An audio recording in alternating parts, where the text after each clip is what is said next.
Okay, and I'm sorry about that. Thing is, my hand was just hovering over the mouse, and the mouse happened to be hovering over the stop broadcast button. So it's just I accidentally cut off the broadcast, and we're just going to resume it here. And so, Anthony, you were talking, we were talking about like, is there any hope potentially for the future? I mean, what do we do going forward, like as teachers to promote meaningful learning of history and helping people to experience the wonder of history, and to study it on their own terms and to form their own conclusions in a free society? Yeah, it sounds sort of like I'm a downer here. I get that. But I think there's some sort of strength to be found there, because if you sort of agree with what I've been saying intellectually, at least, that there's a place you can go with that. And I had plenty of great history teachers. That's part of the reason I loved it so much going through school. So there are tons out there, and like I was just saying before, teachers who emphasize writing especially do that, and teachers who love what they do, that really comes through. So to me, what you should do with that, and some like an idea or concept that's been very inspiring to me from another early 20th century writer, Albert J. Nock, is this concept of the remnant that comes from the Bible, where God tells the prophet Isaiah to go preach to the people and preach to the remnant especially. He says, God tells Isaiah that most people aren't going to listen to you. They're going to hate you. They're going to try to chase you out of town, but you need to tell them the truth. And in Albert Nock's writing, he says, tell them what a wicked lot they are and how worthless they are and how, they're sending civilization down to the dogs. And you need to tell people the truth. And that's your job.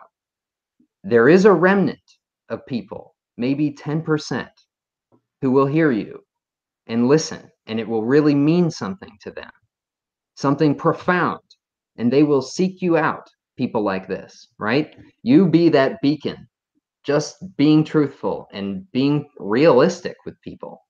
And most people probably won't really care anyhow, or they will hate what you're saying because they don't want to deal with the reality of the world as you might see it.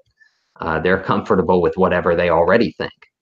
Um, but I think, being the happy warrior for reality or for truth out there is a fun enterprise. I mean, you mentioned that you're an existentialist earlier. You gotta kind of, I don't know, I guess there's Or got to with, be with some something. with some sympathies, perhaps, and caveats, Yeah, kind of like surely there's something to be found of enjoyable about. postmodernist. But yeah. Push that rock up the hill a couple hundred times, you'll probably find something you like about it. Keep at it, keep at it, and don't lose your hope, because you're out there. Like, the work should really be enough. And again, the best teachers always say that anyhow, that just doing the work is its own reward.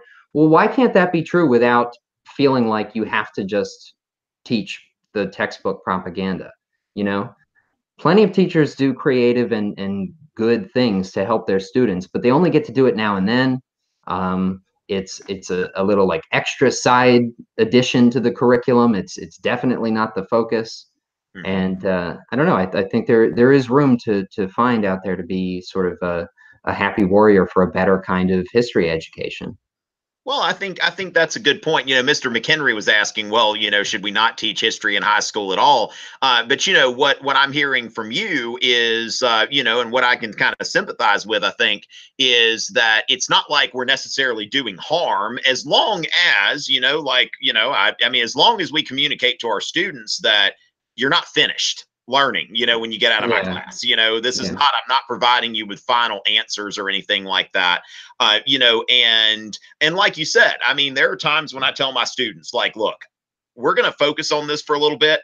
And this isn't really going to help you on your exam necessarily, but I think this is going to help you with life. And, yeah, I really have a mandate, having a that I'm supported by the taxpayers, to help students with, like, hey, look, like, how can we take this historical situation and kind of generalize this into, what makes someone successful? How can we apply this to get you to think about this? And, and like you said, I mean, people come out of my classroom learning some things about writing. They've been introduced to something that they may look at later. And I guess when we're honest with ourselves, we know that a lot of our students, probably won't really care about, the stuff that we, I guess, taught them per se. But at the same time, there will be some students that, you really make a permanent impression. I was just thinking about, my student, Chino Moss, who actually took me for 4 years. Like, I did a run where I taught world history, AP Euro, APUSH, and AP government. And, now he's a teacher. He's a history teacher.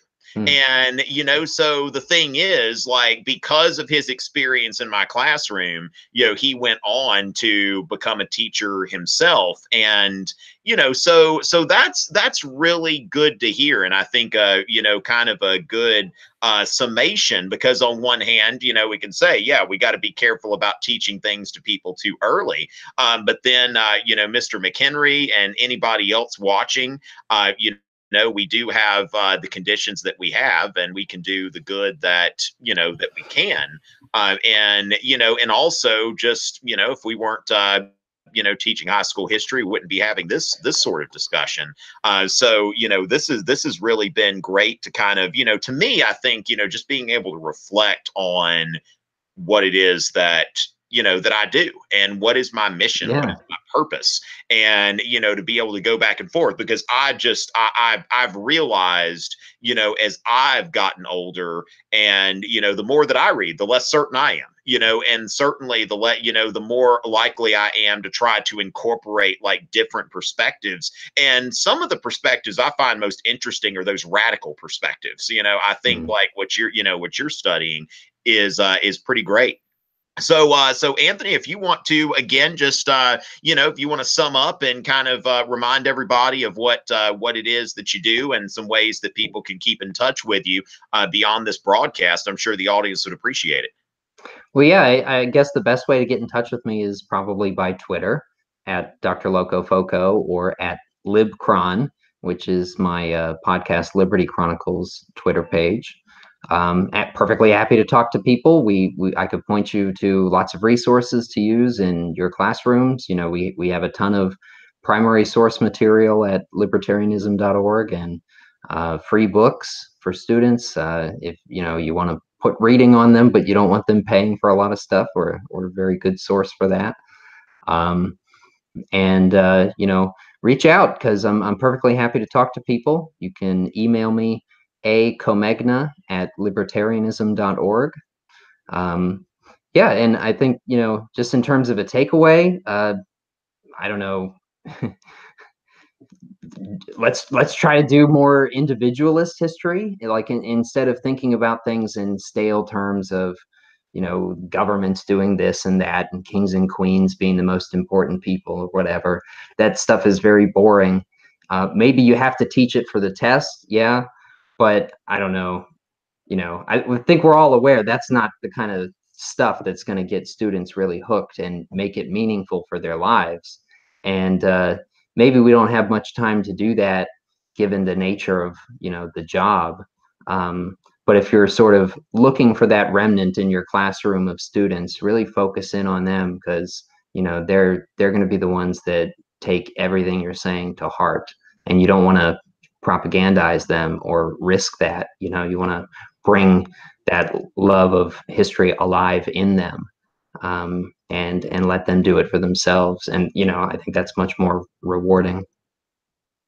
Yeah, and when we think about history as being able to make a personal connection with somebody, and even if it is somebody in a high place like Augustus Caesar, but also when you're, looking at, how often do we have a student like look at a primary source written by like an actual person who's fighting the war, like an actual soldier, and like really getting those perspectives and empathizing. Now, one thing I'll say, Anthony, that I find one of the funniest things as a teacher, it's kind of ironic that it's the libertarians who provide the most free stuff. Like, like the Ayn Rand people, like you can say, hey, I want 30 books. and they send you 30 books, like, no questions asked. And, which that's what I just find fascinating, that, and I guess, just libertarians, like, they tend to be very, generous in donating to their causes and educational materials. So, libertarians have this perspective of, this kind of, stereotype of being, out for, profit and all that kind of stuff. But thank you very much for the, the resources that y'all provide. And I'll certainly, I'd be glad to, share a few key resources with my, with my teacher audience. So let's definitely keep in touch. And I want to thank again, Dr. Anthony Comegna for joining us from libertarianism.org. And remember the Liberty Chronicles podcast. And also remember, I have a podcast. I've got like 6 episodes now, and I'm trying to make it a regular thing. So, this is definitely something that I would like to kind of get into that broadcast medium, especially to investigate some things that really have nothing to do with preparing people for tests and stuff like that, but really just loving and applying history. So again, ladies and gentlemen, thank y'all for watching, and it's always a pleasure. Thank you.